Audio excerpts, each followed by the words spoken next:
En nombre del Padre, del Hijo, del Espíritu Santo. Amén.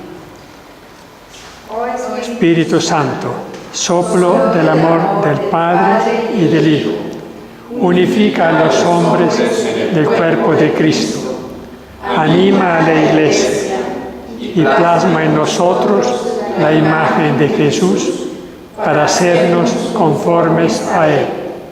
Oh Espíritu Santo, llénanos de tu fuego, que solo puede hacernos arder de amor. Reaviva las relaciones débiles, reducidas a dar y tener. Haznos testigos de tu gratuidad. Haz que atravesemos en la Eucaristía tu gracia. Movilízanos para proclamar el Evangelio. Concédenos reflejar siempre tu santidad. Y tú, María, que siempre estuviste movida por el Espíritu Santo y su gracia, obténnos creer en la presencia del Espíritu en nosotros y concédenos ser dóciles a su acción en nuestro corazón, como lo fuiste tú. Amén.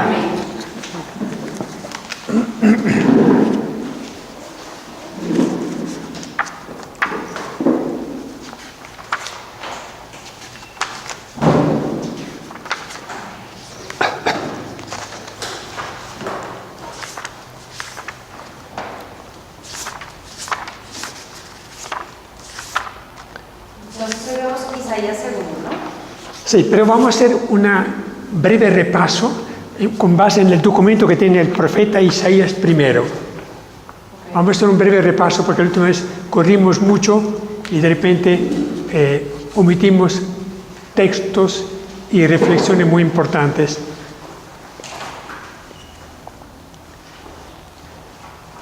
Habíamos dicho que el libro de Isaías que encontramos en nuestra Biblia es la sumatoria de 3 autores diferentes que tenemos aquí. El primer Isaías, que va del capítulo 1 al 39, y es un personaje, una figura gigantesca, extraordinaria dentro de Jerusalén. Hemos vislumbrado la última vez ser parte de su historia, ante todo sus intervenciones en la guerra contra Sennacherib contra Siria. El segundo Isaías, que vamos a manejar hoy, a leer el texto de él, va del capítulo 40 al 55. Leyéndolo van a experimentar, cuando lean todos los textos de Isaías II, se darán cuenta que no es absolutamente menor o inferior al Isaías primero, que obviamente es muy conocido porque dio el nombre a todo el contexto, a todos los textos de Isaías, pero es un autor extraordinario. Los textos de él nos van a asombrar, parte de ellos los vamos a leer otros. Y un de Isaías tercero que será para una próxima reunión, que va del capítulo 56 al 66. Vivieron en épocas diferentes. Entre el primer Isaías, que nació en el 740, en el año 700, y murió en el año 700, nació en el año 600 pico, y ejerció el oficio profético durante 40 años en Jerusalén. Hasta el segundo hay un siglo y medio o más de diferencia, por lo tanto no puede ser el mismo profeta. Y el tercer Isaías, del cual tampoco conocemos la vida ni los datos biográficos, estará entre el año 500 o hasta el siglo 300, año 300. Por lo tanto, hay una gran diferencia. Me gustaría que leyéramos brevemente, ya que tenemos el texto, cada uno de los textos más sobresalientes del primer Isaías para hacer un repaso y recordarlo muy bien. Empecemos con el primer texto que tenemos. Tiene una expresión, un texto de él, y luego sigue una explicación que podemos leerlo también para repasarlo.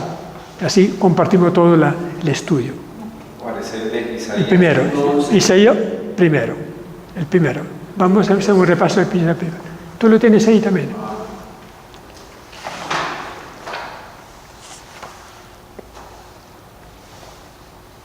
Leímos únicamente la primera, en la segunda parte ya la hemos leído, tú viste la vocación del profeta. Listo. Temas sobresalientes. Vi a Dios, la razón de una fe inquebrantable. Isaías tenía 20 a 25 años cuando vivió una experiencia de Dios estremecedora que marcó toda su vida. ¿Se acuerda cuando Isaías se encontraba en el templo de Jerusalén? Muy joven, 20 años, 25 años, ve a Dios sentado en un trono, rodeado de serafines, su manto envuelve y cubre casi todo el templo, y cuando aparece Él, se estremecen, se mueven todos los cimientos del templo, y los serafines proclaman santo, santo, santo. Fue una experiencia sumamente devastadora para Isaías, porque un joven de 20 años, por muy creyente que fuera, ante una visión tan impresionante, el propio Dios, Yahvé, en su santidad, tan así que él pide, dice, reconoce: yo soy un hombre de labios impuros. Por lo tanto, uno de los serafines recoge unas brasas del altar de los inciensos y purifica los labios. Luego Dios dice: ¿a quién enviaré yo para ser portavoz de mis mensajes al pueblo de Israel? Y Isaías responde: heme aquí, envíame. Entonces empieza el texto con una vocación extraordinaria de este hombre que fue realmente el mensajero de Yahvé. Sigamos. El segundo punto de la página 2, número 2. Ya no leemos este de... No hace falta, ¿no? Porque ya lo hice la última vez.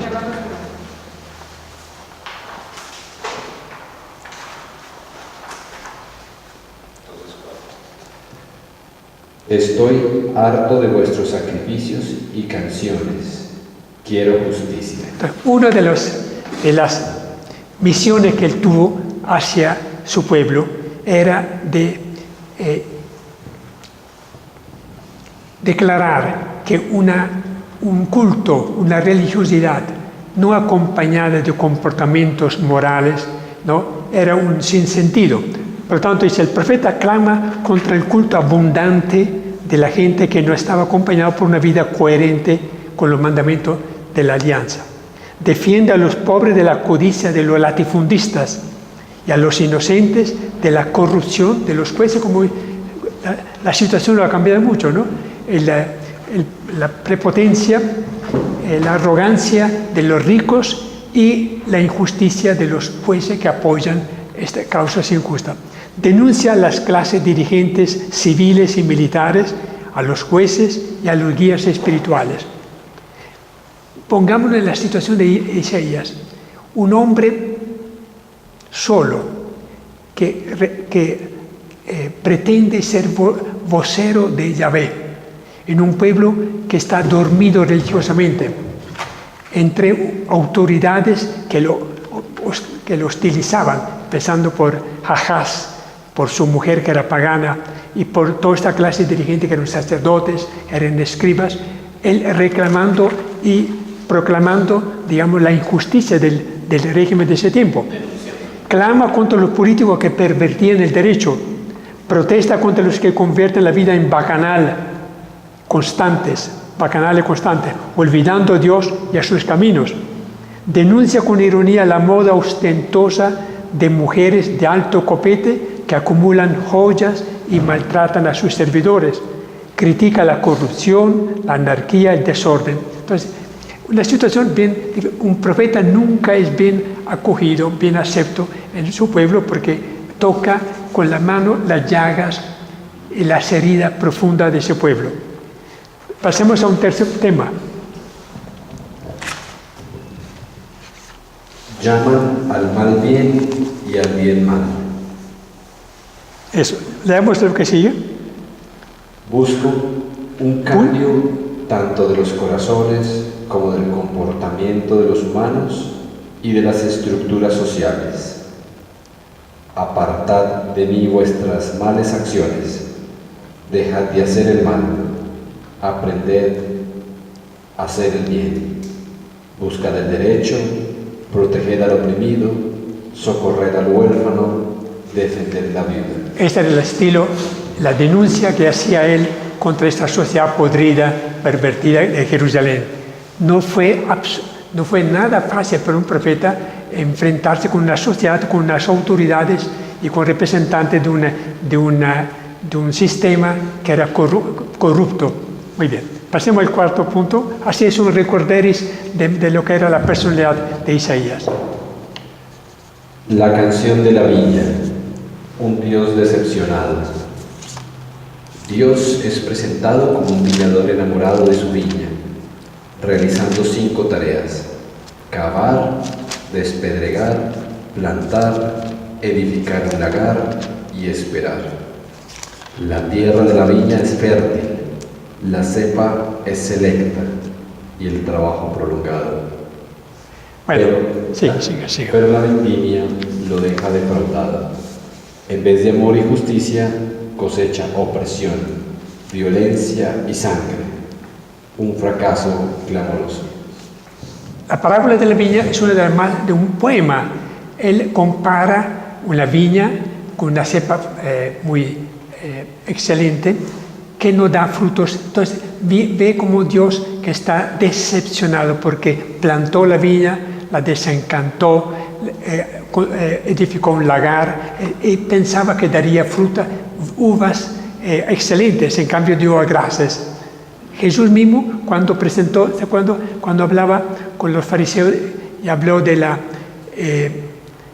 viña a la cual Dios envió a sus servidores para que reclamaran el producto de la viña, ¿no? De la hacienda o de la campa, ¿no? Y los servidores o los agricultores fueron matando primero a uno y a otro, y cuando dice Dios mandó a su propio hijo, ellos lo cogieron pensando que era la oportunidad para apoderarse de la viña y lo mataron a él también. Seguramente cuando Jesús habló presentó esta parábola, se acordaba de la parábola que Isaías había hecho de la viña. Una viña que dice, mi amigo tenía un fértil lotero, la acabó, la desplegó, y luego, pues bien, viña de Yahvé, Sebaot, en la casa de Israel. Y los hombres de Judá son su plantío exquisito. Esperaba de ellos justicia, hay asesinatos, honradez y hay alaridos. Muy bien, sigamos con el número 5. Fuerte y decidido ante las amenazas de los enemigos. Muy bien. ¿Cuáles son los enemigos? Acordémonos que los 2 reyes del norte, el rey de Samaria, el rey de Damasco y el rey de Efraín declararon guerra al reino de Judá porque querían que el rey Ahaz participara en una guerra contra Siria. El rey Ahaz se negó a hacerlo. Entonces ellos sitiaron, pusieron sitio de asedio a la ciudad de Jerusalén y el profeta Isaías interviene para decir, tened calma, confiad en Dios. Estos 2 reyes poco a poco de repente abandonarán la ciudad y se retirarán. Entonces tuvo 2-3 intervenciones en la vida política de Israel y por lo tanto dice, fuerte y decidido ante las amenazas de los enemigos. Fue un hombre valiente e intrépido que defendió, por supuesto, la postura de rey que no quiso aceptar colaborar con la guerra de estos 2 reyes. Sigamos. Número 6. Yo aguardaré a mi Señor, que esconde su rostro. Leamos esto. Isaías fracasó al reclamar al rey Ahaz y al pueblo seguir la política de la fe en el Señor. Experimentó que es inútil hablar de un Dios que esconde su rostro, y cuando los humanos sufren, un eclipse de Dios. ¿Qué puede hacer un profeta cuando está siendo escuchado? Lo único que le queda es limitarse a ser signo viviente de la presencia de Dios. Ser profeta sin palabras, pero llevando un estilo de vida que sea elocuente. También una vida sin palabras puede ser un testimonio del Dios viviente. Muy bien, hasta acá. ¿Qué quiere expresar el autor? Yo saqué esto de un analista del profeta. Dice, hubo un momento en la vida del profeta en que ante todas las autoridades, luego los israelitas, no lo escuchaban. Pensaban que era un aguafiesta, como siempre sucede con los profetas, los que van en contra de la moda o de la cultura o de la mentalidad corriente. Entonces, Isaías se queda callado y dice claramente, yo aguardaré a mi Señor que esconde su rostro. Siendo que Dios no le iba confiando sus oráculos, él con su propia vida y con algunos gestos que realizaba, fue poco a poco ocultando su misión de profeta, pensando que Dios mismo tarde o temprano le comunicaría su voluntad. Dice, hay personas, aquí hay una reflexión bien interesante, acontecimientos y vidas que son símbolos porque nos remiten al más allá, es decir, al Dios único y verdadero.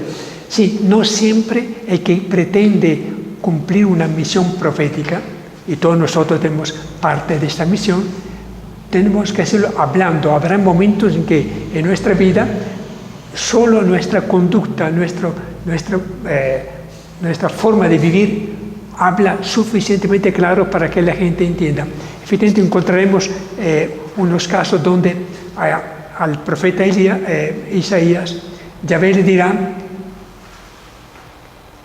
descálzate, quítate la ropa y vete durante 2 años desnudo por la ciudad, para indicar, un día vendrá un día en que cuando el ejército de Sennacherib ocupe la ciudad de Jerusalén, los israelitas tendrán que irse hacia Babilonia descalzos, desnudos, sin poder defenderse. Entonces, leamos el texto que sigue, de repente habla de esto. Número 7. La palabra del profeta, semilla que germinará y dará frutos. Siga.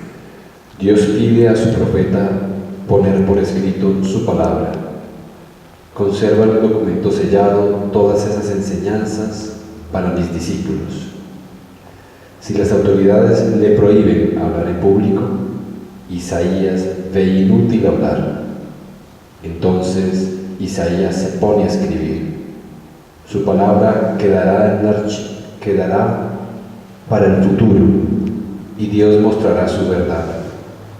Pero no es para que su palabra quede guardada en un archivo, sino para que sea palabra viva, semilla sembrada en el corazón de sus lectores durante milenios.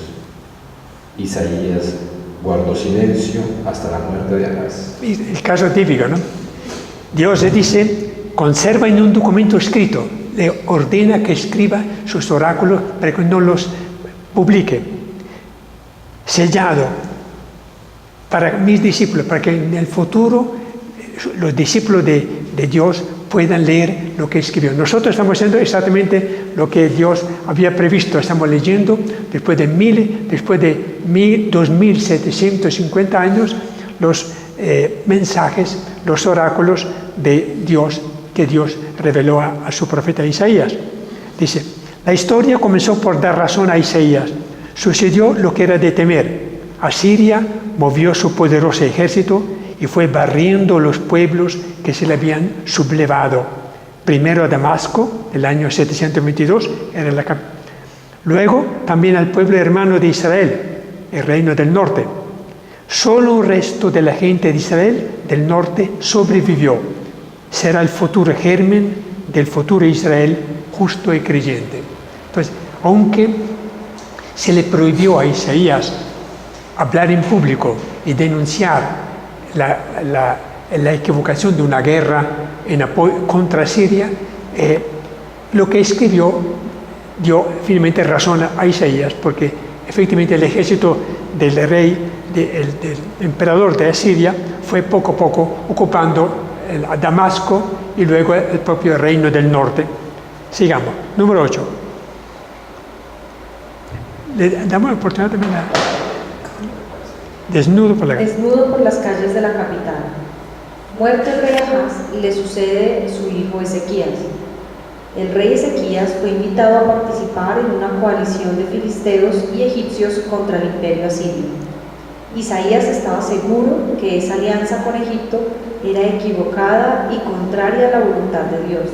Así que, inspirado por Dios, durante un par de años se exhibió desnudo, descalzo y en atuendos de prisionero de guerra por las calles de Jerusalén, exponiéndose al desprestigio y a la risa pública.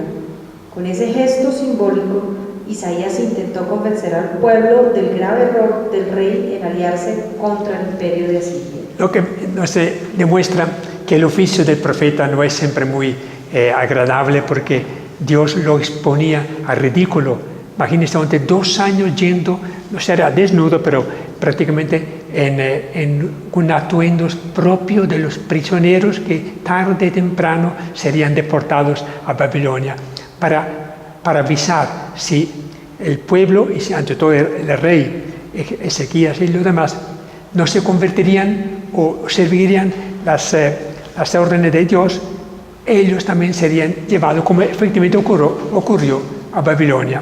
Lo creerían como loco también. Exactamente.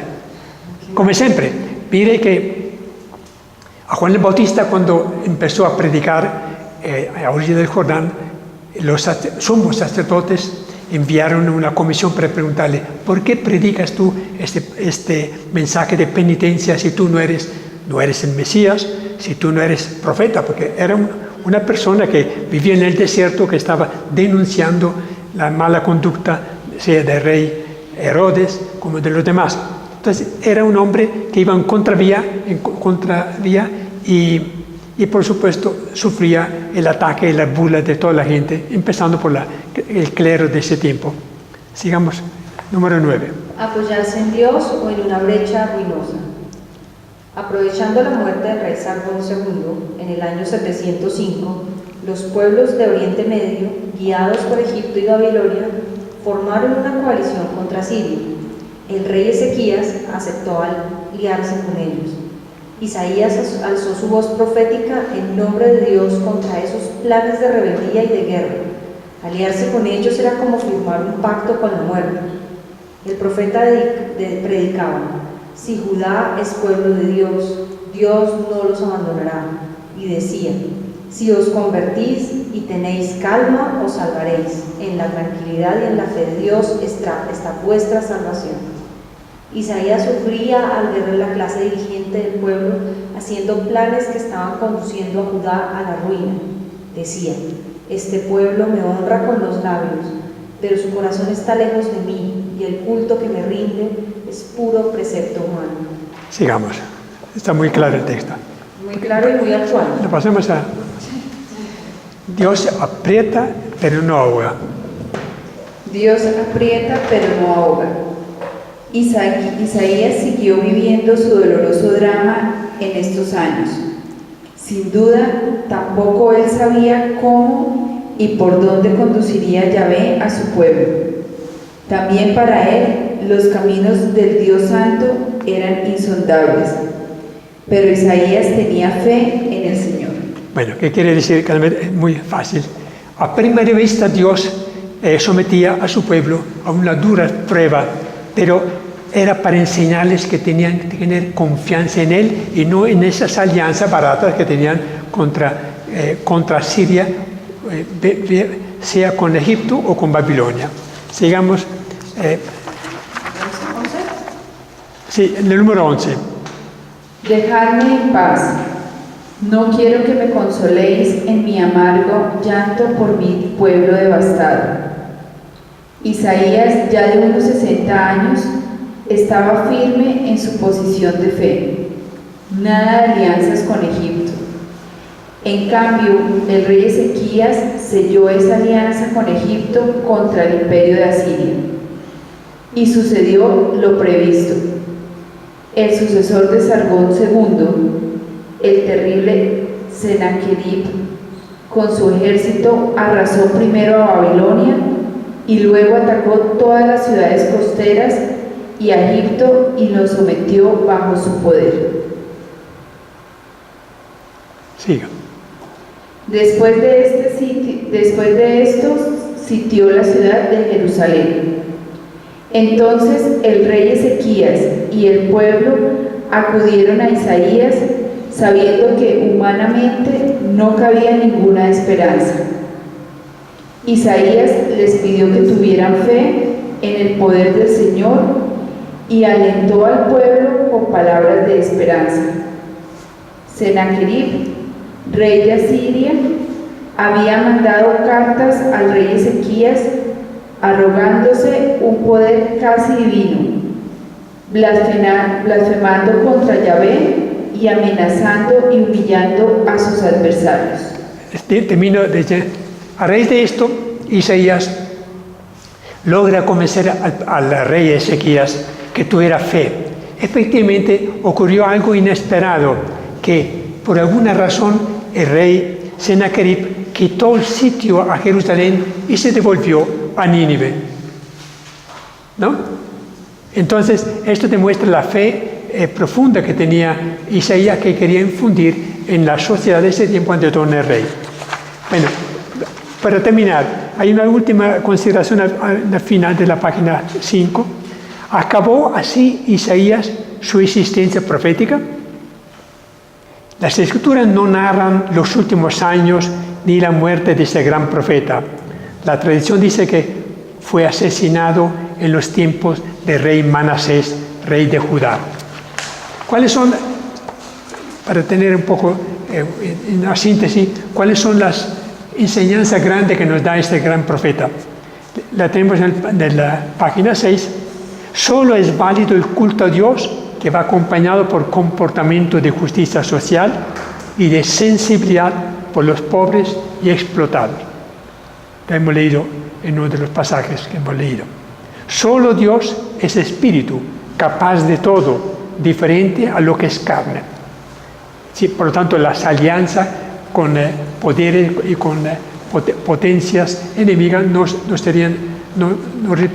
producirían ninguna salvación. Tercero, el orgullo y la arrogancia humana no tienen sentido. Y por último, Dios es desconcertante, esconde a veces su rostro, pero es fiable.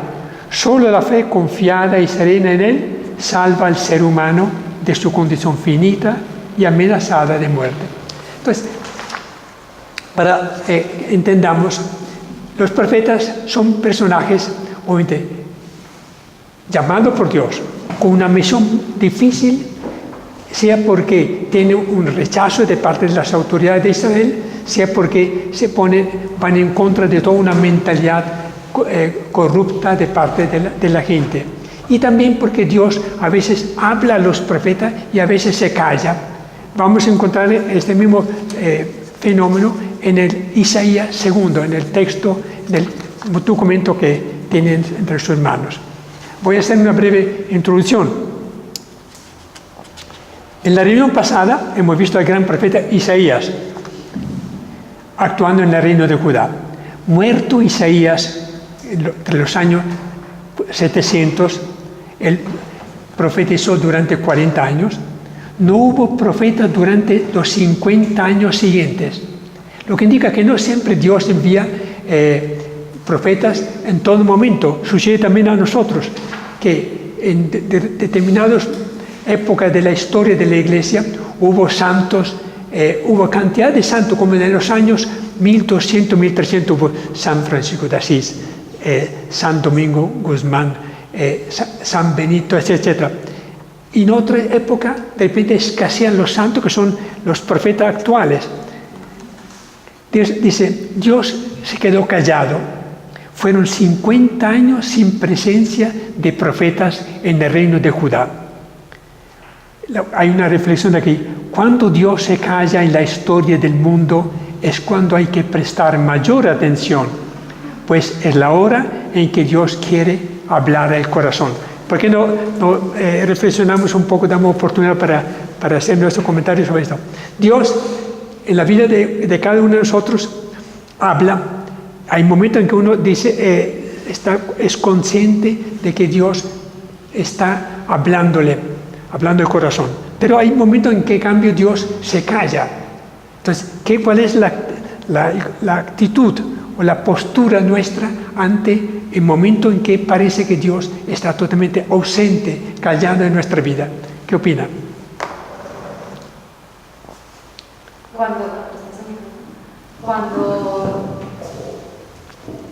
Cuando estamos en momentos difíciles en donde sentimos que de repente Dios no está o que nos dejó solos o que, bueno, realmente después, no en ese momento, porque en ese momento se puede sentir solo, pero después siente o se da cuenta cuánto más estuvo Dios en esos momentos en que uno creía estar solo. Y es como tratar de no perder la fe y de seguir en oración, de seguir a pesar de no ver nada, de no entender nada, de no saber ni para dónde vamos, pero digamos que pues los santos eso es lo que nos enseñan. En la noche oscura es cuando ellos mismos se conectan y tratan de no perder la fe, la oración y obviamente de no desenfocarse, porque pues no, Dios a veces les habla una vez en la vida o sí, nunca les habla y así. En otras palabras, a pesar de que tengamos la impresión de que Dios está ausente, que no nos dice nada, estamos en una aridez, en un silencio interior, es el momento en cambio en que Dios quiere manifestarse en la interioridad del corazón de cada uno. Es decir, no hay que olvidar que Dios tiene muchas formas de hacerse presente en la vida de cada creyente. A veces nos sacude, nos coge por la solapa y nos hace sentir que tenemos que tenerlo en cuenta. Otras veces se queda durante mucho tiempo. Acuérdense, por ejemplo, que en la vida de Santa Teresa de Calcuta vivió muchos años sin que Dios no se le manifestara absolutamente. Después de esta revelación que tuvo en un tren cuando lo llamó a ocuparse de los más pobres, pasaron años y años en que ella dudaba de Dios, en que ella casi blasfemaba contra Dios porque sabía que permitía las injusticias y la miseria más absurda de parte de la sociedad de ese tiempo y de los pobres más que todo. Pero finalmente Dios se quedó callado demasiado tiempo para ella y reclamaba a ella: ¿por qué no me hablas? ¿Por qué no te haces sentir? ¿No? Es una experiencia que vivió el profeta. Es que yo creo que es como justamente la libertad que Dios nos da para escoger, pero en esos momentos de dificultad es cuando la vida puede dar un giro de 180 grados y cambiar, y de ahí sí llegar a tener una fe más fuerte. Son esos momentos en donde uno dice, este fue mi punto de quiebre. Sí. En esos momentos de soledad, pues que de soledad entre comillas. Y cuando pasa esto a un pueblo, a una nación, a una sociedad, por ejemplo, supongamos que, miremos, los últimos papas de la Iglesia, ha habido un creciendo de parte de ellos de una presencia profética. Pensemos con León XIII, el que sacó la encíclica Rerum Novarum, que planteó el tema de la intervención de la Iglesia en asuntos laborales. Pero luego Pío IX, ¿no?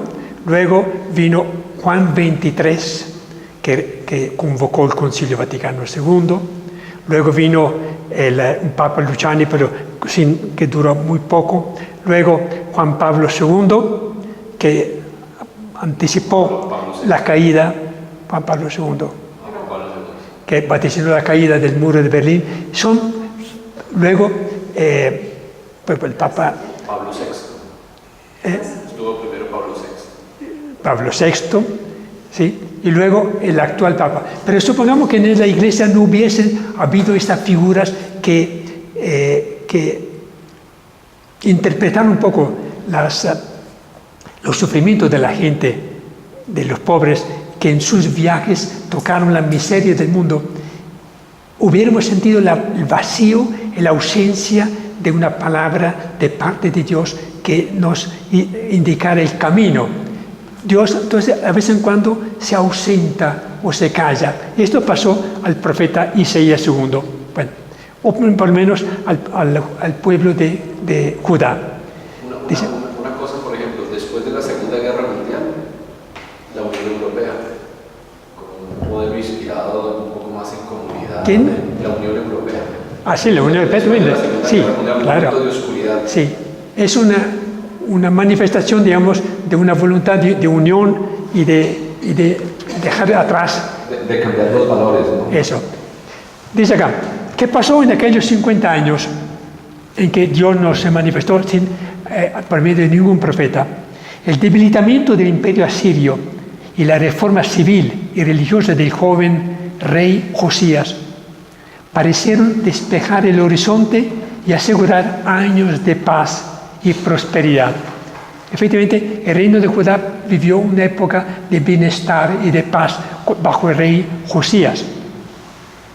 El rey Josías despertó una esperanza casi mesiánica en Judá, pero esta esperanza de libertad duró muy poco. Dos poderosos contrincantes, Egipto y Babilonia, se estaban preparando para derrotar al imperio de Asiria. Pero el rey Josías, en el cual Judá había puesto su esperanza, murió trágicamente en una batalla contra el faraón de Egipto. Entonces, ¿qué cambios hubo en esta época? Una época de grandes cambios. Los 20 años siguientes a la muerte de Josías, este rey sabio y creyente, fueron años de permanente guerra en todo el Oriente Medio y de profundas divisiones en el reino de Judá, que primero pasó bajo la influencia de Egipto y luego de Babilonia. En el año 722, el ejército de Nabucodonosor se apoderó de Nínive, capital de Asiria, y acabó con el imperio de Asiria. Nosotros conocemos muy bien todos los altibajos y las vicisitudes que vivió Israel bajo el imperio asirio. También Asiria llegó el día y Nabucodonosor ocupó y devastó la ciudad de Nínive, la capital, y se apoderó de todo lo que es el imperio asirio, incluyendo Egipto. Babilonia sometió también al reino de Judá. Hemos visto en el último documento que les entregué que en el año 597, en el año 587, el ejército de Nabucodonosor entró en Jerusalén, destruyó las murallas, ocupó toda la ciudad y se llevó en 2 deportaciones a los israelitas para Babilonia. Bueno, en este tiempo aquí vamos a encontrar un dato muy interesante. Hubo profetas. Dios envió 4 profetas menores: Nahum, Sofonías, Habacuc y Abdías, y 3 profetas de talla excepcional: Jeremías, Ezequiel e Isaías II, del cual vamos a hablar hoy. Ellos infundieron esperanza a su pueblo. Gracias a ellos, Israel y Judá no desaparecieron de la escena histórica. Nos preguntamos por qué estos reinos que eran Edom, Amón, Gaza, Damasco, ¿por qué fueron desapareciendo uno tras otro? No quedó sino únicamente la mención histórica. En cambio, el pueblo de Judá permaneció hasta un cierto momento, sobrevivió a estas permanentes invasiones. Y otro cuestionamiento que nos hacemos: el pueblo durante la cautividad de Babilonia se preguntaba ¿por qué Dios concede tanto poder de exterminio a la grande potencia del mundo? ¿Dónde quedaron los signos de su amor para con su pueblo? Y la última pregunta, creo mucho más inquietante: ¿valía la pena seguir creyendo en un Dios que escondía su rostro y dejaba a su pueblo inerme y reducidos casi a la nada? Hay una nota aquí del autor del cual saqué estos apuntes que dice: leyendo esta atormentada historia, nos debemos preguntar, ¿no se parecen aquellos tiempos a los del siglo XX y XXI que estamos viviendo bajo tantos aspectos? El imperialismo político, económico y militar de la grande potencia de hoy, la ley del más fuerte constituido por el sistema capitalista y neoliberal, el aplastamiento de los pueblos pequeños, como el caso de Ucrania, de Irak, de Siria actualmente. Los mecanismos de poder y de guerra, los programas de exterminio étnico aquí y allá, la política internacional carente de ética y sensibilidad, como la que tiene Putin en su mundo, dicen, y la sensibilidad, dicen, no son el eco de los tiempos de Israel y de Judá. Es decir, lo que estamos viviendo prácticamente tiene mucho que ver con la época en que vivieron estos grandes profetas. La grande potencia que era en Egipto, que era en Asiria, que era en Babilonia y luego Persia, actuaban en la misma forma como actúan hoy día los grandes poderes, ¿no? Muy bien. ¿Cuál fue la reacción de los desterrados de Babilonia? ¿Cómo reaccionó el resto del pueblo judío después del descalabro del año 586? El país quedó arrasado, la capital destruida, el ejército derrotado y eliminado, el templo destruido y la familia real asesinada y deportada. Si nosotros nos ubicáramos en este contexto histórico, ¿cuál sería nuestra forma de pensar de un Dios que permite que su pueblo elegido, que su templo y todo lo que él había construido a lo largo de cientos de años fracasara totalmente? Uno sería tentado de pensar que la fe en Dios, la fe en Yahvé, no sirve para nada, porque fíjese que Dios permitió que su pueblo, 200, 300 mil personas, fueron deportadas a Babilonia.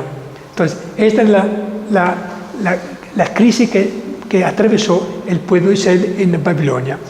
Sí, una cosita, me parece que adicionalmente, claro que podría verlo así, nos abandonó, olvidémonos de Dios, pero yo creo que la gente también se podría preguntar, ¿y nosotros cómo hemos actuado frente a las expectativas que Dios tenía de nosotros? Entre lo que, a la alianza, tantas cosas que habían pasado, prácticamente es como si fuéramos allá, como pueblo se nos hubiera olvidado todo. Entonces, como que la gente debería aprovechar estos momentos turbulentos para también reaccionar a ver si estamos haciendo la voluntad de Dios, si estamos siguiendo el llamado que nos está haciendo, o cada uno por su lado, y a pesar de todo el palo que le ha dado al pobre pueblo de Israel, ahí siguen. Todos los demás han sido totalmente desaparecidos, destruidos, y ellos siguen ahí, señal de que a pesar de todo sigue siendo el pueblo elegido. Es muy buena esta inquietud, porque nosotros estamos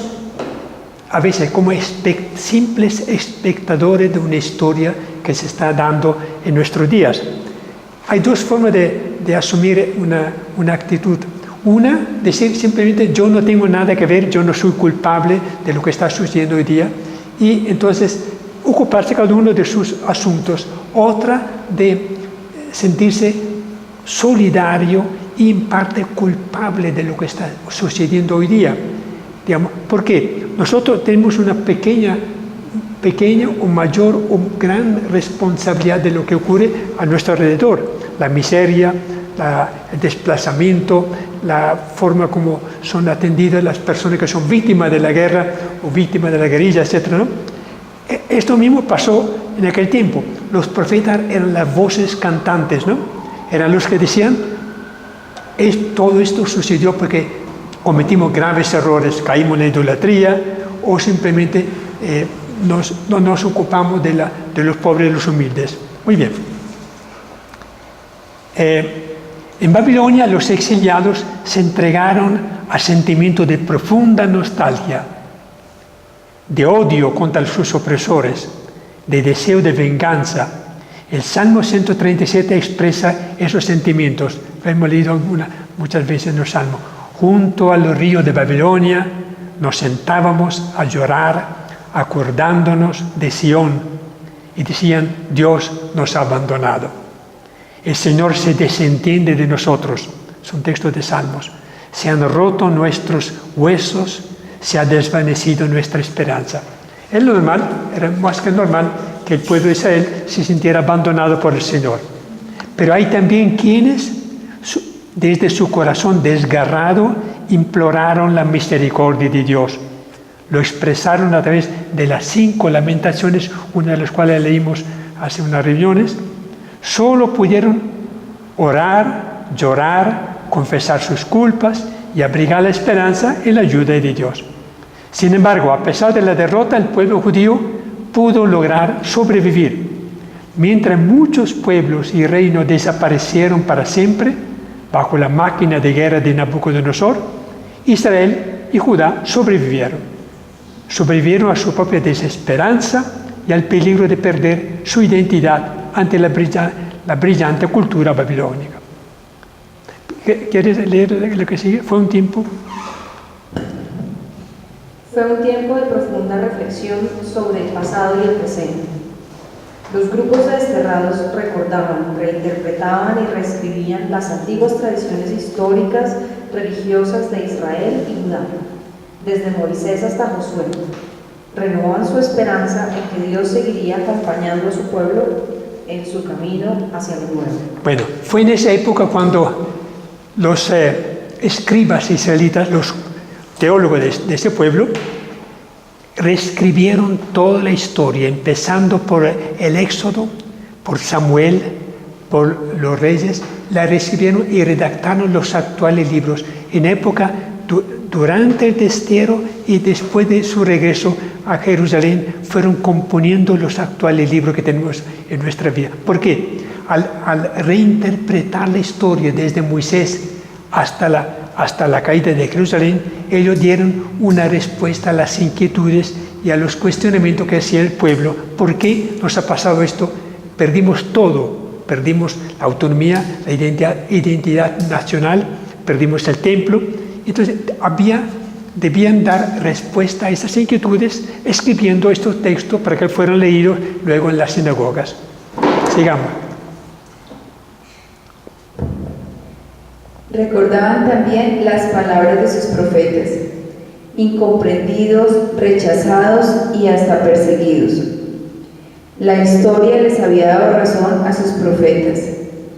En Babilonia volvieron a leer sus oráculos como palabra de Dios, escuchándolos, buscando el sentido hondo de lo que significaba ser pueblo de Dios. Sí, finalmente, los profetas releídos les enseñaban qué significaba ser pueblo elegido de Dios. Muy bien. Ahora entramos a estudiar el profeta Isaías 2. Dice, van pasando años y décadas en Babilonia. Los deportados judíos llevan ya 50 años de destierro. Su situación no es tan deplorable como la de sus antepasados en Egipto. Los deportados se han integrado económica, social y jurídicamente al régimen de Babilonia. Y algunos de ellos hasta han tenido éxito. Eran comerciantes, banqueros en Babilonia. El profeta Isaías 2 acompañó a los deportados en su destierro. Por lo tanto, mientras que el primer Isaías lo encontramos en Jerusalén, asesorando a los reyes en situaciones de invasión de parte de los asirios, el Isaías 2 se encuentra acompañando a su pueblo en Babilonia. ¿Quién es el segundo Isaías? De él no sabemos el nombre, no se llamaba Isaías, no sabemos por qué, cuál sería el nombre de él, el origen, su dato biográfico, su estado civil, no sabemos nada de esto. Pero los estudiosos dijeron, tuvo que ser una persona muy, admirador del primer Isaías para que escribiera sus oráculos bajo el nombre de Isaías, que fue el primero. Bueno, posiblemente acompañó, dice, a sus paisanos a Babilonia y retornó a Jerusalén con los primeros repatriados. Miremos ahora una serie de mensajes que luego estudiaremos más detenidamente leyendo los textos. Pero primero tenemos unas pistas para entender un poco la personalidad de este profeta. Veamos, entonces, mensaje de Isaías 2, el primero, número 1. Mensaje de Isaías 2. Isaías irrumpe con un grito de consuelo. Consolad, consolad a mi pueblo. Se acabó el tiempo de esclavitud.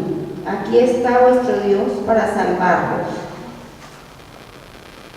Con razón el libro de Isaías es llamado libro de consolación. Isaías II es un mensajero suscitado por Dios para proclamar que ya está el Dios viniendo. Anuncia la paz, trae buenas noticias, anuncia una salvación al pueblo de Sion. Hasta ahí. A Isaías II le corresponde la misión de anticipar, de anunciar que pronto llegaría la liberación y que el retorno a Jerusalén. Aquí tenemos de este libro que se llama el libro de la consolación. Consolad a mi pueblo, se acabó el tiempo de la esclavitud. Pueden imaginarse, primero que todo, de parte de muchos de los deportados, esto sería como tomarle del pelo. Sabían que estaban sujetos a un régimen de esclavitud. Pero que un profeta le estuviera anunciando, pronto viene la liberación, podemos retornar a nuestra casa, puede ser consuelo para algunos y una ilusión, una vana ilusión para otros. Sin embargo, Isaías II insiste, porque había recibido este mensaje de parte de Dios, que debían consolarse, aguantar, resistir bajo este régimen de esclavitud, porque pronto vendría, dice acá, aquí está vuestro Dios para salvaros. Luego dice, llegamos en el número 2. Mirad que hago algo nuevo, ya está brotando, ¿no lo sentís? Dice, el profeta dice que la historia no está parada, sino que avanza hacia algo nuevo. El Dios que sacó a los descendientes de Abraham y de Jacob de la esclavitud de Egipto, ahora conducirá a los deportados a su patria. El éxodo de sus padres fue deprisa, ¿se acuerda cuando salieron de Egipto? En medio de dificultades. El de ahora será triunfal, con calma, sin dificultades. Es la profecía de Isaías II. Estamos ya muy próximos a la liberación. Mirad, dice algo muy interesante. Su mensaje era revolucionario y audaz. Se atreve a anunciar la próxima caída de Babilonia por medio de Ciro, el emperador persa. Esa Babilonia que decía, yo soy Dios. Se atreve a hablar contra el dios Marduk y contra su culto. Es probable, dice acá, que el profeta encontrara cierta oposición e incredulidad de parte de sus mismos copartidarios. ¿Cómo creer en una próxima liberación? Y precisamente a través de un rey pagano, era muy difícil para ellos pensar que habiendo perdido todos sus derechos civiles y teniendo que trabajar como trabajos forzados en Babilonia, que hubiera una posibilidad de retorno a su patria. Pero ellos desconocían que Dios muy pronto suscitaría un rey pagano, el rey Ciro, rey de Persia, que sin mayor esfuerzo vino del norte, ocupó Babilonia y acabó con el poder de Nabucodonosor y de sus sucesores. El profeta quiere romper su resistencia, su incredulidad, acoger el nuevo rostro de Dios y su plan. Dice, mirad que hago algo nuevo y está brotando. No se dice, una inquietud. También nosotros muchas veces pensamos de que las cosas tendrán que seguir iguales o peores, ¿no? Cuando nos encontramos ante una situación de crisis, decimos, esto no va a cambiar tan fácilmente. Esto lo pensarán muchas veces los africanos en situaciones de postcolonialismo. Lo pensará Asiria bajo el poder de Assad. Lo pensarán en Irak, de repente en Corea del Norte. Uno tiene siempre la impresión de que Dios no va a cambiar tan fácilmente las cosas, ni mucho menos los hombres. Entonces, este es el mensaje que nos da el profeta. Mirad que hago algo nuevo. Dios es capaz de cambiar el corazón, de cambiar los sistemas, porque Él trabaja en una dimensión que nosotros desconocemos. Ya está brotando. Es decir, tenemos que creer que Dios nunca está ausente de la historia, que está siempre sembrando semillas de libertad, de cambio, etc., ¿no? En ese tiempo era muy difícil pensarlo, porque eran 200, 300 millones de judíos que vivían desterrados, obligados a trabajos forzados. Hoy día igualmente es difícil pensar que la situación puede cambiar de un momento a otro. Pero esta es la fe del cristiano. Creemos que Dios es el dueño de la historia, que Él maneja la rienda de la historia. Dice, su mensaje de esperanza confiada se apoya en el Dios de sus padres, el Dios que había iniciado la historia de Israel desde sus antepasados, los patriarcas Abraham, Isaac y Jacob. El Dios que había hecho una alianza con David. Él es un Dios de fiar. Él hace nuevas todas las cosas. ¿Qué opinan, digamos, de este mensaje? Porque es muy común que uno piense, las cosas no van a cambiar porque sí, porque no. Porque el panorama del mundo muchas veces es tan oscuro, ¿no?, que decimos, digamos, Estados Unidos nos va a proporcionar algo mejor de lo que tenemos, porque la experiencia nos demuestra que desde cuando Estados Unidos está manejando la rienda un poco bajo el sistema capitalista, las cosas no han mejorado, ni mucho menos, ¿no? Ni mucho menos el viejo sistema marxista, en vez que enriquecer, convirtió todo en pobres, en miserables. Y nosotros pensamos que Dios no es que cambie las cosas simplemente, pero dice, Dios hace algo nuevo, está sembrando y tarde o temprano brotará un nuevo cambio. Bueno, leamos el número 3. Son pequeños,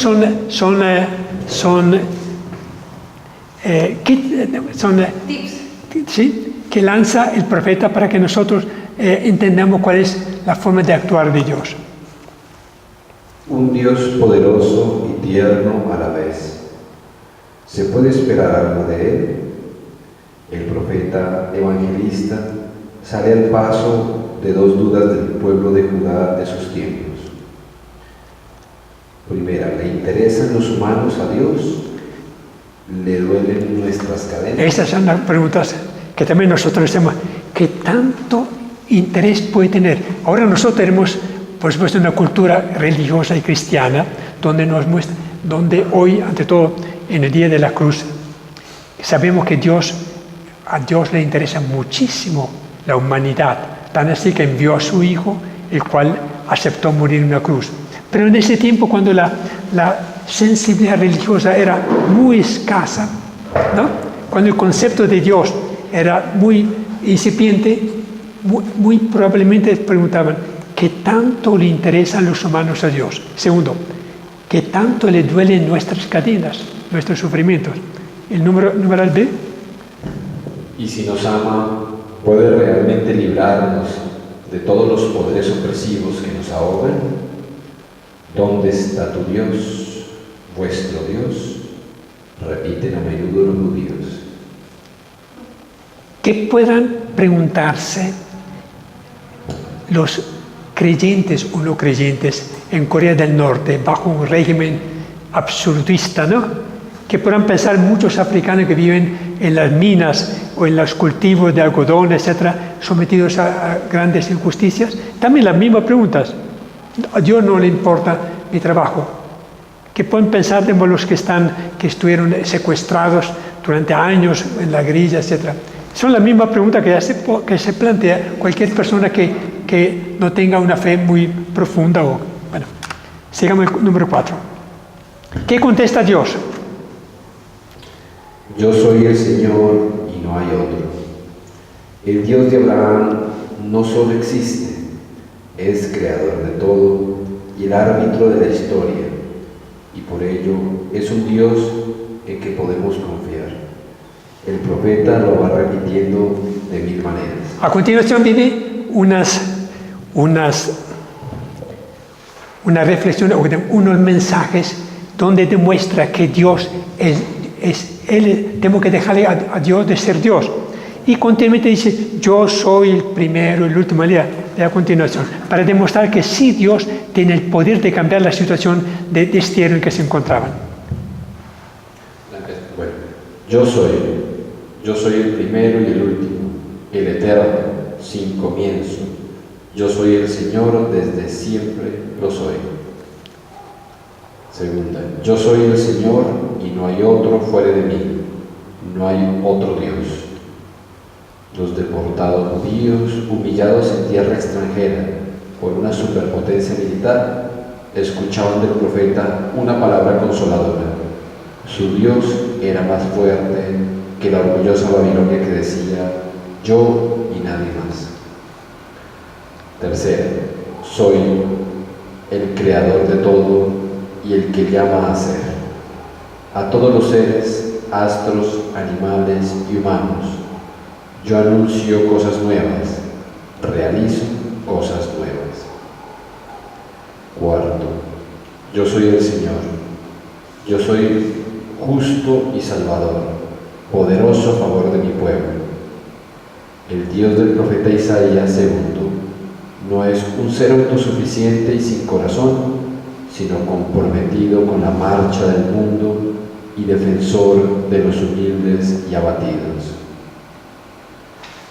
Última, frente a los sabios adivinos de este mundo, yo soy el único sabio, pero mis caminos no son vuestros caminos. Muy bien. ¿Qué harían ustedes ante un grupo de personas, un pueblo, una organización que se negara a aceptar que Dios puede cambiar la suerte en que vive, suerte, la miseria, la pobreza, la esclavitud? ¿Qué puede decir? El profeta nos da aquí herramientas para poder contestar, diciendo, Dios sí es único, el primero y el último, el dueño de la historia. Dios ha hecho maravillas con su pueblo en Israel cuando lo sacó de Egipto. Dios ha manifestado, Dios es el creador del cielo y de la tierra. Es decir, deberían utilizar los mismos argumentos que utiliza el profeta Isaías II. Ante la negativa de Israel de aceptar que Dios podía sacarlo de la esclavitud, el profeta Isaías II, inspirado por Dios, repite lo que Dios le dice, yo soy. Es decir, yo soy era la misma palabra la misma revelación que había hecho Yahvé a Moisés. Yo soy el que soy, ¿no? El único, el primero, el único. No hay otro fuera de mí. No hay ningún poder humano que pueda liberarme de la esclavitud, sino el Señor, en estas especificaciones. En la página 5 encontramos algunas reflexiones, algunos textos de Dios soberano del cosmos y de la historia. Isaías II lanza esta afirmación interrogante. ¿Quién es que ha creado todo esto? ¿No soy yo el origen de todo esto, de todo? ¿Con quién podéis compararme? Las naciones son como una gota de agua en un cubo, como grano de arena en la balanza. ¿Quién ha podido aconsejar a Dios desde el comienzo de los tiempos? ¿Quién puede medir las incontables e inconmensurables obras de Dios? Solo Dios puede llamar a las estrellas por su nombre. Bellísimo este argumento que da el profeta para que nosotros nos apoyemos en una fe poderosa, ¿no? Para decir, solo Dios puede salvarnos, solo Él que hizo el cosmos, solo Él que maneja la historia. El Yahvé, solo el Dios de un pueblo, Israel y Judá, ¿no lo es también de todos los pueblos del cosmos entero? Por lo tanto, Él suscitará a un rey pagano, a Ciro, será un rey pagano que liberará al pueblo de Israel para que regresara a su patria. ¿Es solo un Dios misterioso, escondido e inactivo? ¿Se preguntan? No, es también y sobre todo el que se revela, un Dios santo, desconcertante y indefinible. Pero no es un Dios lejano e indiferente y ajeno al ser humano. Se revela, se da a conocer en los espacios de la creación y de la historia. Entonces, estos son son textos muy importantes para que nosotros aprendamos también el momento en que dudamos del poder de Dios, de la presencia de Dios, utilizando estas expresiones bellísimas del profeta que dice, ¿quién más que Dios puede salvar al hombre? Ok, ahora seguimos con el número 5. Mira lo que dice Dios a Israel. Te llevo tatuado en mis manos. Siga. El profeta lee el corazón de sus copaisanos. Está abatido por las peores sospechas acerca de la bondad de su Dios. Era el pueblo que está abatido, ¿sí? No el profeta, sino el pueblo. El profeta se empeña a deshacer la resistencia del corazón humano a confiar en un Dios amor. Recurre para ello a imágenes de gran fuerza expresiva. Amor como la de una madre por sus hijos o la de un pastor por sus ovejas. El pueblo anda diciendo, me ha abandonado el Señor, mi dueño me ha olvidado, mi suerte está oculta al Señor, mi Dios ignora mi causa. Pero el profeta sale del paso preguntando, ¿puede una madre olvidarse de su criatura, dejar de querer al hijo de sus entrañas? Pues aunque una madre olvidara a su hijo, yo nunca te olvidaré. Mira en mis palmas te llevo tatuada. Sabrás que yo soy el Señor, que no defraudo a los que esperan en mí. Muy bien. Palabra de Dios. Te alabamos, Señor. Yo creo que poquísimos lugares de la Sagrada Escritura Dios manifiesta tanto amor, tanta complicidad y solidaridad con el hombre, como cuando se compara con una madre. Dice, ¿puede una madre olvidarse de su criatura? Pues bien, dice, yo nunca te olvidaré. Porque eso pasa. ¿Cuántas veces encontramos que madres o tratan mal a sus hijos? Dice, yo nunca, porque yo te llevo tatuado en mis manos. Que un Dios se compromete hasta el punto, solamente aquí encontramos la explicación cómo Dios pudo haber permitido que su hijo muriera en una cruz, porque nos llevaba tatuado en sus manos, ¿no? Es una expresión bellísima que supera nuestra imaginación, que Dios nos tenga tan cerca, no en el corazón, sino hasta en las manos, ¿no? Por lo tanto, mire, ante estas argumentaciones, estos mensajes, ¿qué podía pensar el pueblo de Israel deportado en Babilonia? Tenía que creer que de repente, que seguramente Dios era el que el profeta manifestaba en sus predicaciones. Muy bien, sigamos con el número 6.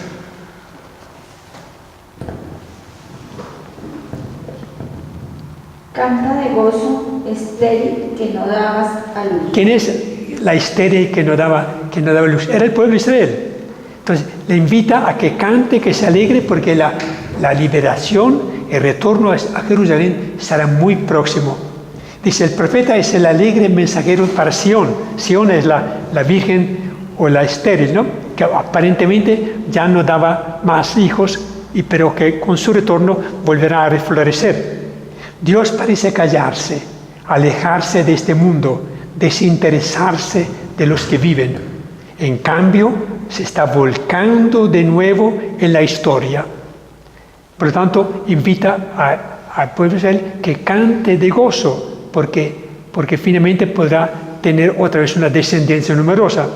Ciro, el emperador Ciro, y su política libertadora se están poniendo a transformar la condición de deportados. Cuando leeremos los textos, porque después de esta introducción vamos a leer los textos del profeta completos, y entenderemos lo que es la figura importante de Ciro. Se acabaron las tristezas, la desesperanza y el temor. Dios ama a los humanos, es lo más seguro. Aunque cambiaran de sitio los montes, dice el profeta, y se desmoronaran las colinas, mi amor por ti no cambiará. Dice el Señor que está enamorado de ti. Miren qué expresión bellísima, ¿no? Un Dios que está enamorado. Pero pensemos bien, ese pueblo había caído en la idolatría, había renegado de su Dios. había desertado, había convertido el culto en un sainete. Y Dios lo castiga permitiendo que fuera llevado deportado, pero luego dice que se ha enamorado de ese pueblo, ¿no? Así entendemos la misericordia de Dios, que después de haber dejado, digamos, probado a su pueblo, vuelve, y cada uno de nosotros puede decir lo mismo, vuelve a enamorarse de uno cada vez que demostramos que estamos dispuestos a volver a Él. Palabras bellísimas que no encontraremos ni siquiera en los evangelios. Sigamos número 7. ¿Profeta fracasado?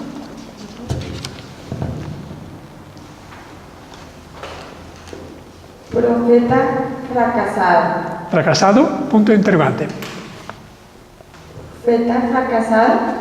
Isaías II experimentó la impotencia personal ante la oposición de su propio pueblo. Como en el desierto de Sinaí, el pueblo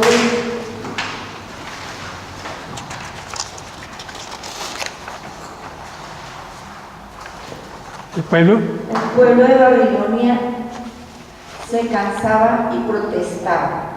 Tenía miedo, añoraba su patria, se sentía pecador, era ciego y sordo, era falso y obstinado.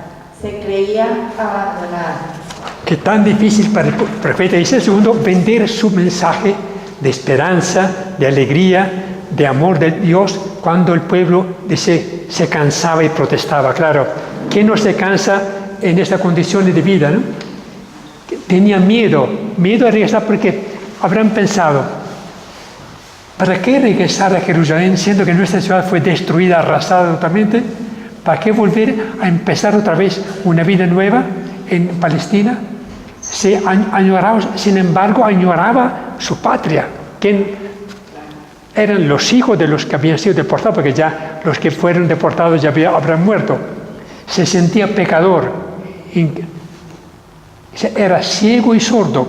Por lo tanto, fue muy difícil para el profeta Isaías II predicar esperanza y crear la ilusión que Dios podía empezar de nuevo.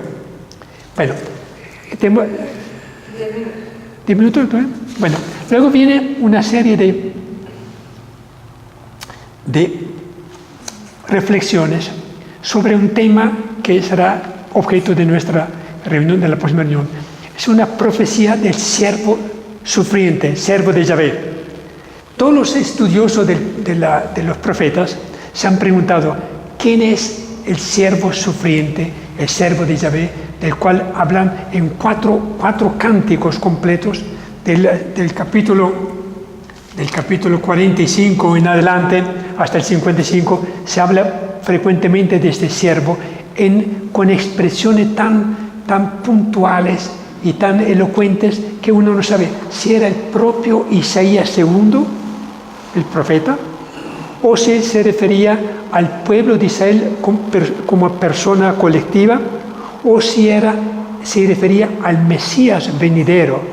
No sabemos perfectamente. Otros dicen que de repente se refería a Jeremías, otro profeta que había acompañado, pero no en el destierro, sino estando en Jerusalén. Entonces, vamos a encontrar textos bellísimos, muy misteriosos, que nos van a revelar una faceta nueva del profeta. El siervo de Yahvé. ¿Quieren leer? ¿A qué se refiere el profeta cuando habla del siervo de Yahvé? Probablemente los 4 capítulos sobre el siervo de Yahvé hablan del propio profeta. Isaías II. Fue el hombre que asumió sobre sí la misión difícil de ser profeta y testigo de Dios ante un pueblo abatido. Esa misión él la vivió en su propia carne. ¿Culminó esa misión en una muerte dolorosa? Los 3 primeros cánticos se atribuyen al propio Isaías. El 4º cántico, quizá, fue escrito por un discípulo suyo, describiendo el final violento del profeta. Los 4 cánticos pertenecen a las páginas cumbre del Antiguo Testamento. nos dan la verdadera talla del profeta, siervo de Dios de todos los tiempos. Muy bien, empezamos con el primer cántico. Primero, he aquí mi siervo, el elegido. Ahora vienen dos voces. Primero habla y actúa Dios. Más tarde hablará el propio siervo. He aquí mi siervo, a quien sostengo, mi elegido, en quien me complazco. Una vez más, si nosotros supiéramos a quién se refería exactamente el profeta en este oráculo, ¿no? Y aquí mi siervo. Aquí claramente es Dios que presenta a su siervo, porque dice, mi elegido, en quien yo me complazco, haciendo abstracción del siervo de Yahvé, que es Cristo, que sabemos poco a poco los padres de la Iglesia se identificarán en el siervo al Señor, al Mesías, porque Él fue el elegido del Padre, en Él se complace, como lo dijo en el bautismo, ¿no? Sigamos. Fue elegido como mediador suyo para cumplir una misión, para que traiga la salvación a todas las naciones. Obviamente, un profeta podía anunciar la salvación, mas no traer la salvación. Una vez más, identificamos en el Señor. Para que cumpla su misión, he puesto sobre él mi espíritu, proclamará fielmente la salvación. En el bautismo, Dios derrama su espíritu sobre Jesús para que proclame fielmente la salvación del reino de Dios. No gritará, no alzará la voz. Efectivamente, Cristo no se dice nunca que fuera un voceador, una persona que estuviera predicando en una forma ostentosa, siempre con mucha humildad, con mucha paciencia, las parábolas, los discursos de Él. Yo Yahvé te llamé según mi plan de salvación. Te tomé de la mano, te formé e hice de ti alianza del pueblo, luz de las naciones. Utiliza 4 verbos. Te llamé, según el plan que desde la creación del mundo había realizado. Te tomé de la mano, te formé en el seno de tu madre, te hice alianza del pueblo y luz de las naciones.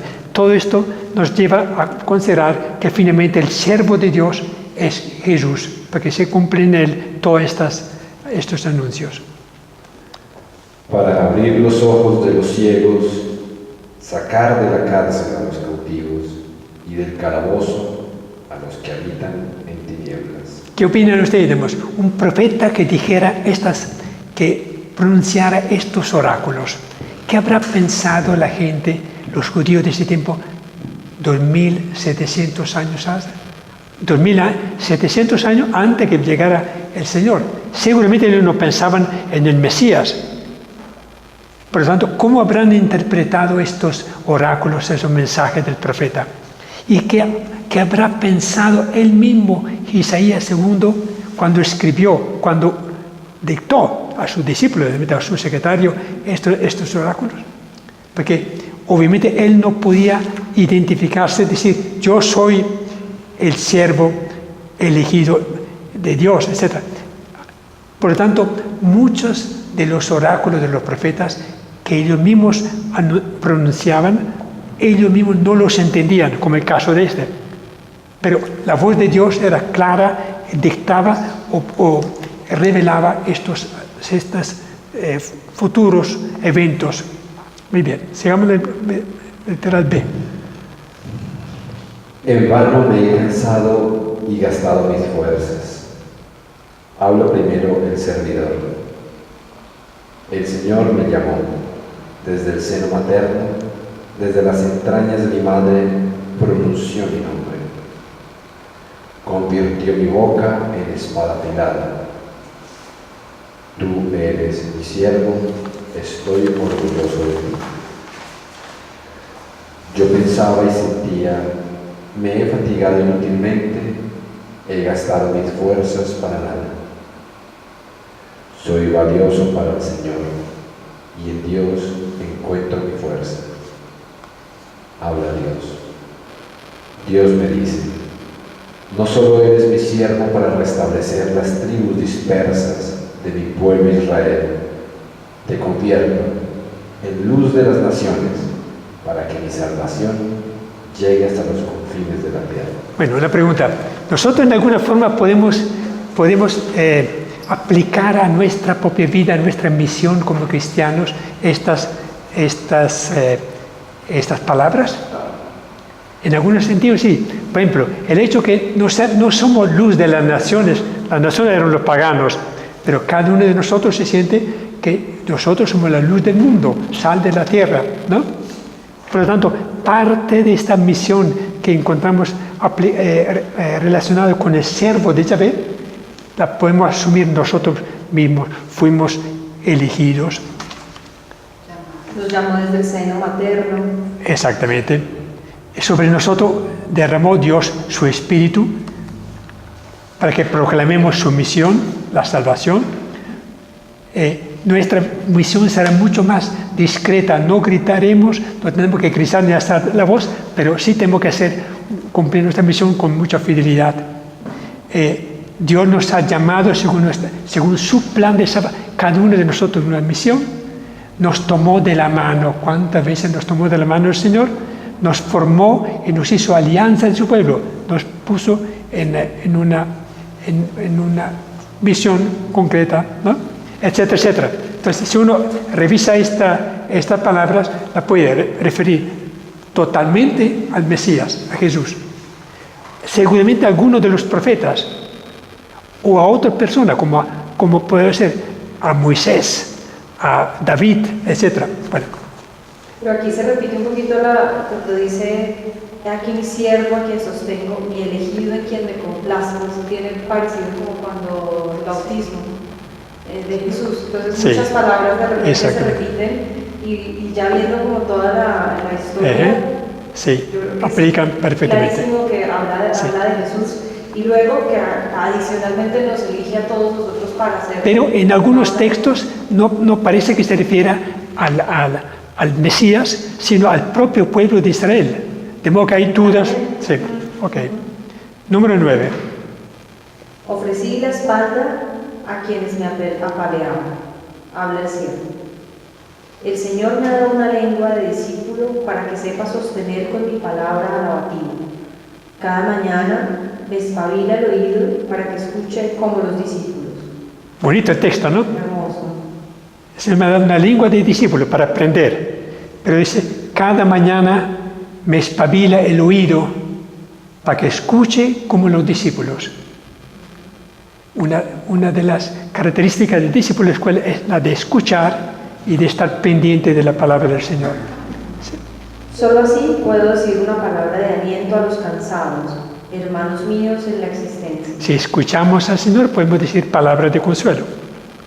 Ante el escarnio, yo me he resistido, ni me he echado atrás. Ofrecí la espalda a los que me golpeaban, y mis mejillas a los que me besaban la barba. No volví la cara ante los insultos y salidas. El primero, yo no me he resistido, falta un no. Ok, no me he resistido. Cristo efectivamente se aceptó, digamos, o se sometió a los tormentos, a los escarnios de la pasión y muerte sin resistirse, sin echarse atrás. El Señor me ayuda, por eso soy capaz de soportar los ultrajes. Eso, muy bien. Número 10. Como cordero llevado al matadero. El cuarto cántico es el más célebre y misterioso. Nos presenta una extraordinaria estampa del siervo.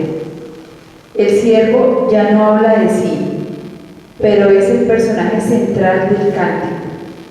Ya no puede actuar ni hablar, se deja conducir como un manso cordero. ¿Se acuerda el episodio cuando el diácono Felipe estaba en Samaria y Dios, el Espíritu Santo dice, tiene que acercarte a un coche donde está viajando un etíope? El etíope estaba leyendo un texto del profeta Isaías, este texto exactamente, y le preguntó, Entonces Felipe se acerca al coche de este etíope, un funcionario de la reina de Candace, y le pregunta: ¿qué estás leyendo? El etíope le contesta: estoy leyendo un texto del profeta Isaías, pero no entiendo a quién se refiere cuando habla de como cordero llevado al matadero. Por supuesto no tenía el conocimiento de la luz del Espíritu Santo. Entonces el profeta, el diácono Felipe, se sienta al lado de él en el coche y le explica que esto era una profecía relativa al Mesías, que fue llevado a la cruz como cordero llevado al matadero. Entonces, poco después de una larga conversación, el etíope dice: ya ahora tengo suficiente conocimiento, ya que estamos aquí cerca de un torrente, ¿por qué no bajas y me bautizas? Efectivamente, bajó el diácono, bautizó al etíope, el cual siguió su camino, ¿no? Pero es un texto muy...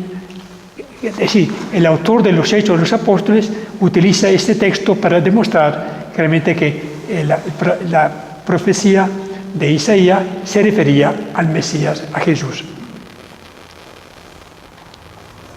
Siga. Habla Dios: en mi siervo tan maltratado y desfigurado, que no parece ser humano, se encierra un misterio.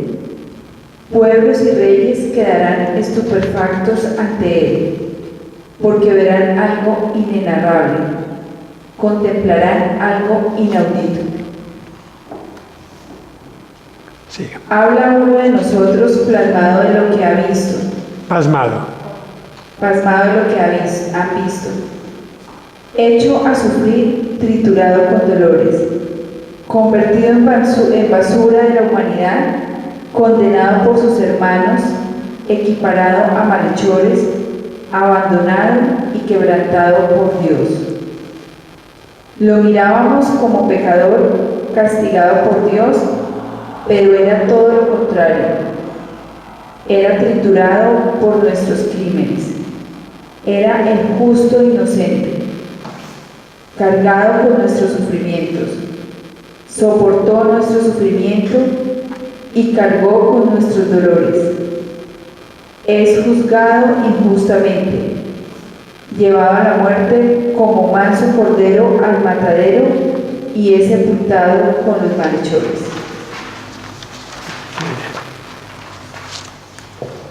Terminamos. De nuevo Habla Dios: ha sucedido algo inesperado, pues el siervo ha tenido éxito. Mi siervo comprenderá que no ha sufrido en vano. Mi siervo traerá la salvación a todos, cargando con sus pecados. el éxito que ha tenido el siervo es la resurrección. Después de haber sido triturado y sepultado con los malhechores, el Señor ha tenido éxito, ¿no? Ha resucitado. Nota final: los exégetas se han roto la cabeza tratando de averiguar quién es el siervo de Yahvé. Hay razones para pensar que es el segundo Isaías, el profeta que estamos leyendo. Y hay razones también para creer que se trata del pueblo de Israel.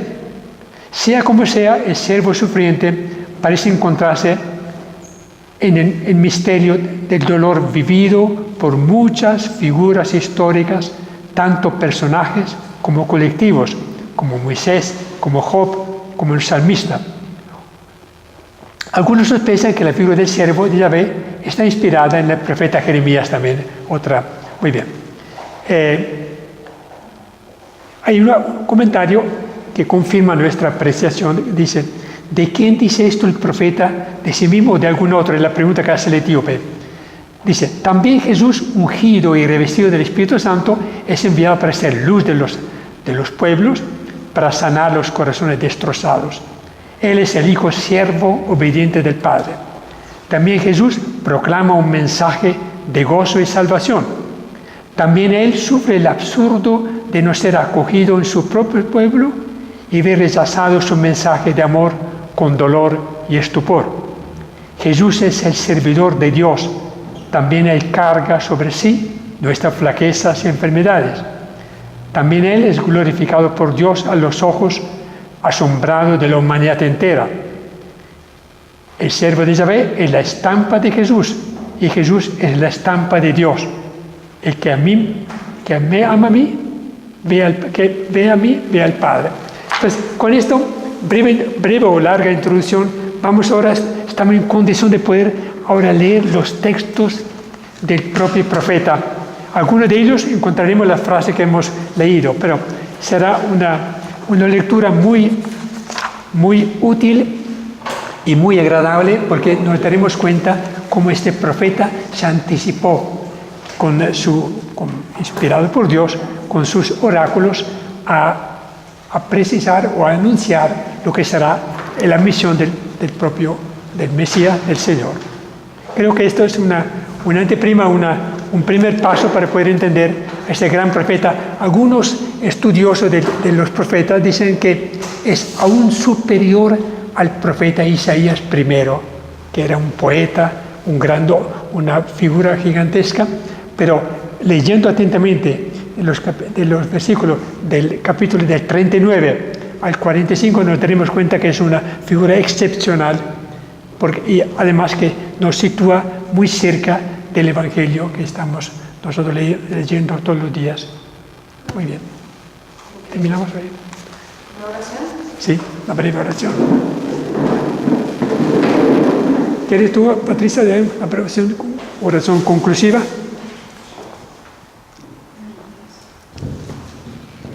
Bueno, Señor Jesús, te damos gracias por esta noche. Te damos gracias por todas las enseñanzas que nos has dado. Y permítenos, Señor, reconocerte así como Isaías te reconoció. Padre nuestro que estás en el cielo, santificado sea tu nombre. Venga a nosotros tu reino, hágase tu voluntad así en la tierra como en el cielo. Danos hoy nuestro pan de cada día, perdona nuestras ofensas, como también nosotros perdonamos a los que nos ofenden. No nos dejes caer en tentación, y líbranos del mal. Amén. Y a ti, Mamita María, cúbrenos con tu manto, protégenos y síguenos acompañando en este camino. Dios te salve María, llena eres de gracia, el Señor está contigo. Bendita tú eres entre todas las mujeres y bendito sea el fruto de tu vientre, Jesús. Santa María, Madre de Dios, ruega por nosotros pecadores, ahora y en la hora de nuestra muerte. Amén. Gloria al Padre, al Hijo y al Espíritu Santo. Como era en principio, ahora y siempre, por los siglos de los siglos. Amén. El Padre, del Hijo y del Espíritu Santo. Muy bien. Gracias.